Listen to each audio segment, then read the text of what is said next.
pong gamitin ito, ha? Kaya wag niyo pong sasabihin mamaya, hindi tama yung sali na yan. Kasi madalas yung pong makita gamitin ito. Kapol, ulitin ko, ano po? Anong sabi, ulitin ko?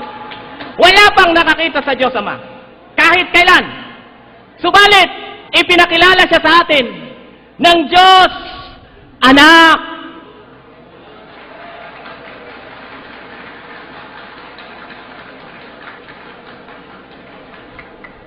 Mga kapatid, bilang pagpapatuloy at bilang karagdagan ng ating pagpapatunay ng ating Panginoong Kristo ay tunay na Diyos, babasahin ko po ang nasa Juan 20:28. Ang sabi po ay ganito. Sumagot si Tomas, Panginoon ko at Diyos ko. Ano po ang sinabi ni Tomas matapos niyang mapatunayan ang ating Panginoong Kristo ay nabuhay na maguli sa mga patay? Ang sabi niya sa Panginoon, Panginoon ko at Diyos ko.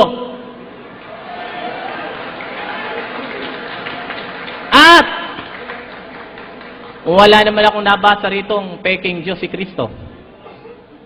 Lumalabas talagang si Apostol Tomas, ang pagkakilala sa ating Panginoon Kristo ay tunay siyang Diyos. Otherwise, kumikilala siya ng isang peking Diyos kung hindi Diyos ang ating Panginoong Kristo.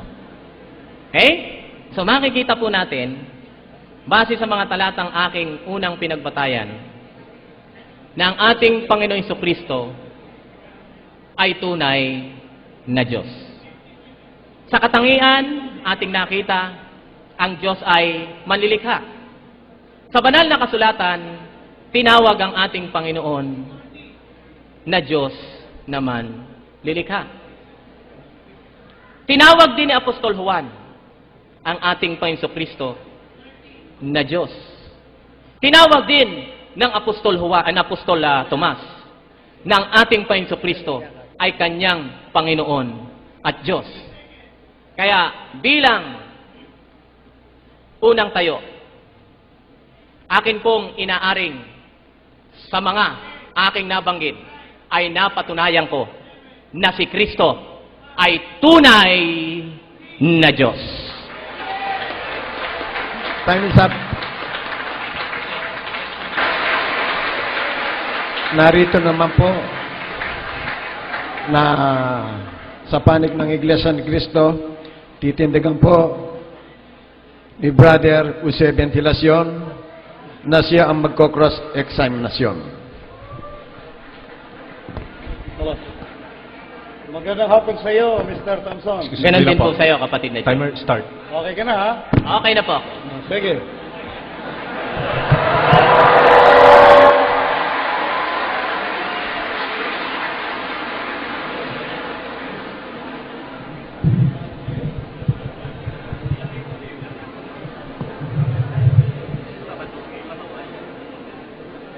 Ang unang ginamit mo na talata ay Jeremias 10:10. Diba? Apo. Diyan ba sa Jeremias 10:10 nakalagay yung pangalan ni Kristo? Wala po akong binanggit na nakalagay ang pangalan ni Ayun. Kristo.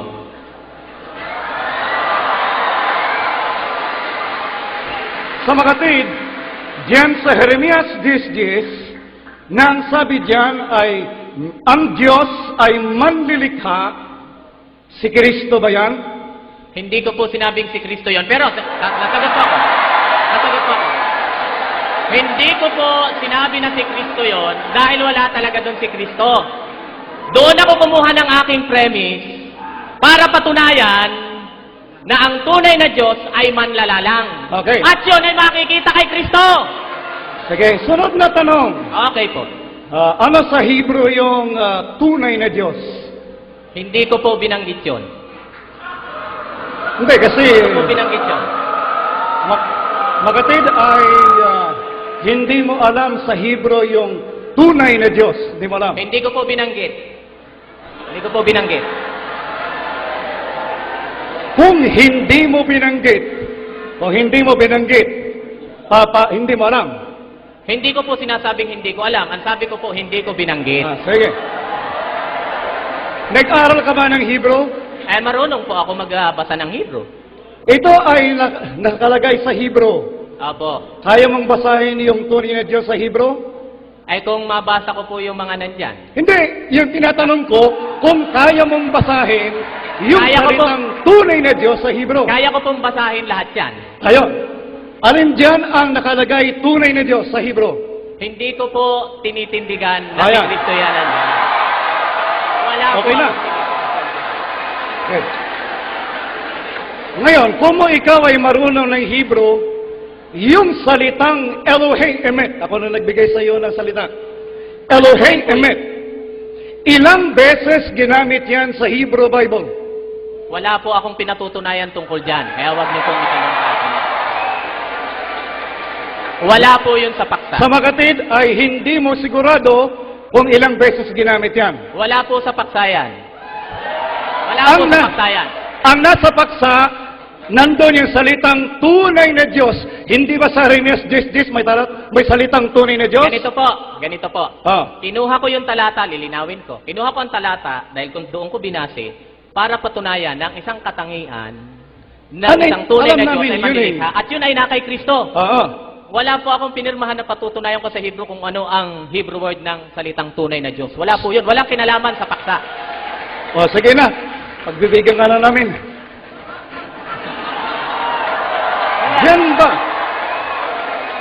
Diyan ba sa Jeremias 10:10 na ginamit mo?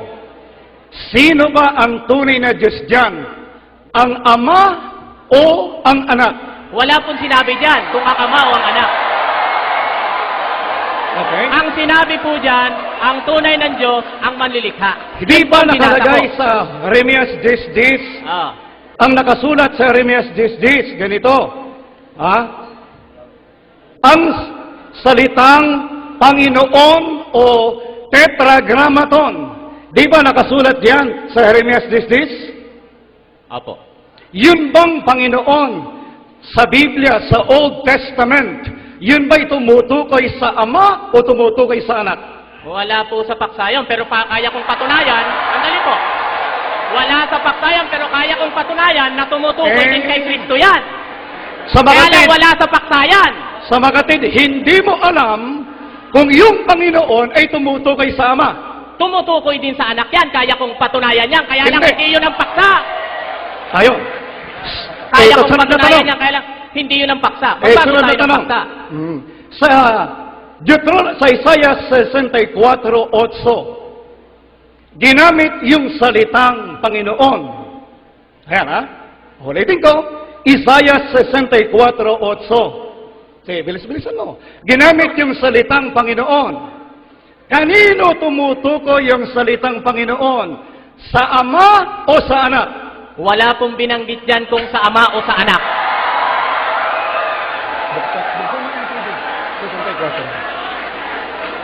Kahit na wala kang binanggit, kumo nandun yung salitang Panginoon, kaya ang tanong namin sa iyo, yun bang Panginoon sa Old Testament? Kanino tumutukoy? Sa Ama o sa Anak? Kaya kong patunayan na pwede rin sa anak yan. Kaya lang hindi yan ang paksa. Sige. Yun bang Isaiah 64:8 na sa Biblia? Obvious naman po. Nasa Ayun. Di ba ang ating usapan, tunay na Diyos ayon sa Biblia? Si Kristo po ang pinatutunayan ko. Oo, naintindihan ko naman yung maling aral mo eh. Ang sinasabi ko, Mr. Moderator, trabaho niya po. Sir Moderator, sandali lang po. ang Trabaho itinatanong niya ko, pong sandali lang po. Sandali. Sir, ina-address ko po. Ang Trabaho niya pong magtanong, hindi mag-comment. ang itinatanong ko, Tanong lang po kayo. sige. Ginamit mo kasi Jeremias 10. Hindi ko po ginamit yung Isaias. Naiintindihan natin yun. Hindi ko ginamit yan. Kaya lang, ito bang talatang ito, alam mo? Hindi. Ay alam ko po. Alam mo, Nakita na dito po. sa Isaiah 64:8, yung Panginoon, tumutukoy ba sa Ama o sa Anak? Si Kristo tinawag ding Ama. Hindi yun ang tanong.